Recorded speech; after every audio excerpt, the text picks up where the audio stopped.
देखिए कंपनी ने share issue किए और इशू हो गया ओवर सब्सक्राइब्ड, यानी कि जितने शेयर इशू किए उससे ज्यादा शेयर के लिए एप्लीकेशन आ गई।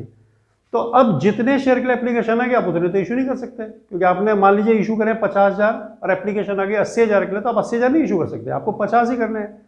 तो फिर जो फालतू 30,000 शेयर के एप्लीकेशन है या उसका क्या करें?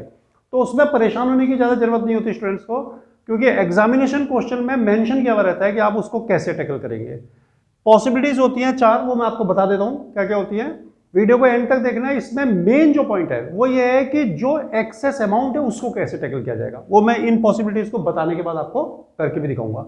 देखिए 4 जो टाइप है क्या हो सकते हैं कि refuse allotment to excess applications, जो फालतू एप्लीकेशन है उनको लौटा दीजिए आप पैसा। 1 लाख, देखिए क्वेश्चन है कि 50,000 शेयर इशू के 10 का एक है, 1,10,000 के लिए एप्लीकेशन आई, पेमेंट करने एप्लीकेशन पर 3, allotment 2, first and final call 5, issued shares on pro rata basis. तो ये इन 4 में से एक पॉसिबिलिटी है कि प्रोराटा पर आपने इशू कर दिया। लेकिन हम आपको चारों बता रहे हैं, तो पहली पॉसिबिलिटी है कि एक्सेस एप्लीकेशन को पैसा लौटा दें। तो 1,10,000 शेयर के लिए एप्लीकेशन आई, 50,000 शेयर आपने इशू किया, तो एक्सेस एप्लीकेशन हो गई 60,000, इनको आप रिटर्न कर दें।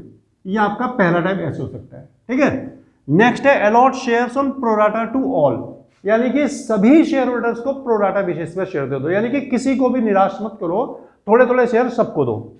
देखिए जैसे इसमें 1,10,000 एप्लीकेशन आई है और आपने शेयर इशू करने हैं कितने, 50,000, तो आप क्या करेंगे, प्रोराटा का मतलब क्या है, प्रोपोर्शनेट बेसिस पे देना। तो ये 4 जीरो आप कैंसिल कर दें, 11,5, यानी कि हर 11 एप्लीकेशन पर आप 5 शेयर इशू करें। तो इसका ये मतलब नहीं है कि केवल 11 वाले को 5 देनी, इसको आप मल्टीप्लाई कर सकते हैं, अगर 2 से करेंगे तो 22 वाले को 10, 110 वाले को 50, ऐसे भी कर सकते हैं आप 10 से इंटू करके। तो ये आप प्रोराटा भी लगा सकते हैं, ये एक टाइप हो सकता है। उसके अलावा देखिए क्या हो सकता है, तीसरे में क्या लिखा हमने, refuse allotment to some apply pro rata on rest, कुछ को अलॉटमेंट रिफ्यूज कर दो आप। देखिए जैसे तीसरे में आप कर सकते हैं कि भाई 20,000 वालों को हम कुछ नहीं दे रहे, नील एप्लीकेशन आपके पास है ये 1,10,000, 20 को आपने कुछ नहीं दिया तो बाकी बच गई एप्लीकेशन 90,000, इनको आप 50,000 शेयर पूरे दे सकते हैं। ये भी हो सकता है कि कुछ को लौटा दिया और कुछ को प्रोराटा बेसिस पे शेयर दे दिए। चौथा हो सकता है refuse allotment to some, allot fully to some, apply pro rata on rest, कुछ को लौटा दो। जैसे मान लीजिए कि 20 वालों को हमने कुछ नहीं दिया, अलॉट फुल्ली टू सम, दूसरे 20,000 शेयर के एप्लीकेंट्स हैं उनको हमने 20,000 पूरे दे दिए, अप्लाई प्रोराटा ऑन रेस्ट। अब 1,10,000 एप्लीकेशन में 40 हो गए ना, तो 70,000 एप्लीकेशन और बचती है। शेयर आपने 50 इशू करने, 20 हो चुके हैं तो 30 और कर सकते हैं। तो ये भी एक पॉसिबिलिटी हो सकती है। देखिए ये 4 पॉसिबिलिटीज हैं, तो आपको एग्जाम में तो बताया हुआ रहेगा कि कौन सी वाले किस तरह से आपने क्वेश्चन करना है। अब मैं इस क्वेश्चन को आपको करके बता रहा हूं कि किस तरह से एक्सेस अमाउंट को आप डील करेंगे। देखिए ये क्वेश्चन मैं आपको बताता हूं कैसे होगा। क्वेश्चन है 50,000 शेयर इशू के, एप्लीकेशन 1,10,000 के लिए आ गई, पेमेंट आपको बता रखा है 3 रुपए एप्लीकेशन, 2 अलॉटमेंट, बाकी फर्स्ट एंड फाइनल कॉल पर लेना है। शेयर प्रोराटा बेसिस पर इशू हो गए।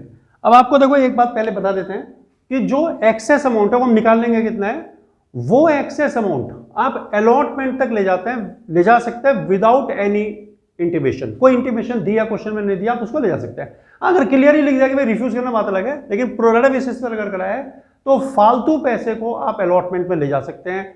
लेकिन अगर अलॉटमेंट के बाद भी पैसा बच रहा है, यानी कि अलॉटमेंट आपने पूरा ले लिया फिर भी पैसा बच रहा है, तो फिर उस पैसे का क्या होगा, देख लो। उसके लिए देखिए बिल्कुल आपको ध्यान रखना पड़ेगा कि फालतू पैसा अगर अलॉटमेंट के बाद बच रहा है और कोई इंफॉर्मेशन नहीं है तो आपको उस पैसे को लौटाना पड़ेगा। आप उसको कॉल्स इन एडवांस नहीं कह सकते, आप ये नहीं कह सकते कि हम उसको ट्रांसफर कर देते हैं कॉल्स इन एडवांस में, वो पैसा आपको लौटाना पड़ेगा।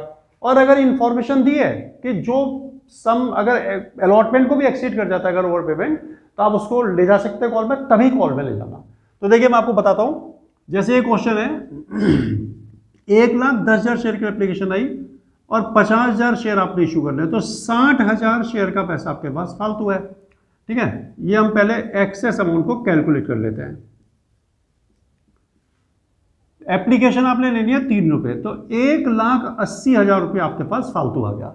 50,000 शेयर इशू के, 1,10,000 की एप्लीकेशन आई तो 60,000 एप्लीकेशन फालतू हैं, 3 रुपए एप्लीकेशन बनी है तो 1,80,000 हमारे पास फालतू आ गया। अब हम देखेंगे अलॉटमेंट हम कितना ले सकते हैं। अलॉटमेंट ड्यू हो रहा है हमारे पास 50,000 शेयर हमने इशू किया तो 50,000 का ड्यू होगा, और अलॉटमेंट पर लेना हमने 2 रुपया, तो हम ले सकते हैं अलॉटमेंट पर 1,00,000 रुपया। तो 80,000 रुपये हमारे पास अलॉटमेंट लेने के बाद भी बच रहा है। अब क्वेश्चन में कहीं मेंशन नहीं किया हुआ है कि इस पैसे को कैसे आपने एडजस्ट करना है, तो आपको ये पैसा रिटर्न करना पड़ेगा। ये बात बहुत अच्छे से आप समझ लीजिए कि जो फालतू पैसा आया उस पैसे को अलॉटमेंट लेने के बाद भी अगर बचता है तो विदाउट इंफॉर्मेशन आपको उसे लौटाना पड़ेगा। अगर क्वेश्चन में क्लियर मेंशन किया हुआ है कि आप इसको अलॉटमेंट पे ले जा सकते, कॉल में ले जा सकते हैं, तभी आप कॉल में ले जाएं। तो यही मैंने आज आपको मेन बात बतानी थी कि जो फालतू पैसा है अलॉटमेंट में आप लेके जाएं, लेकिन अगर अलॉटमेंट के बाद भी बचता है तो विदाउट इंफॉर्मेशन उसे रिटर्न करें। अगर क्वेश्चन में मेंशन है कि आप ले जा सकते हैं कॉल में, तो कॉल में ले जा लें।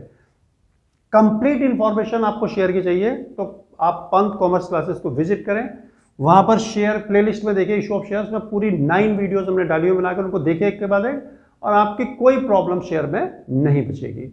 अगर आपको कंटेंट ठीक लगता है तो आप चैनल को लाइक और सब्सक्राइब जरूर करें।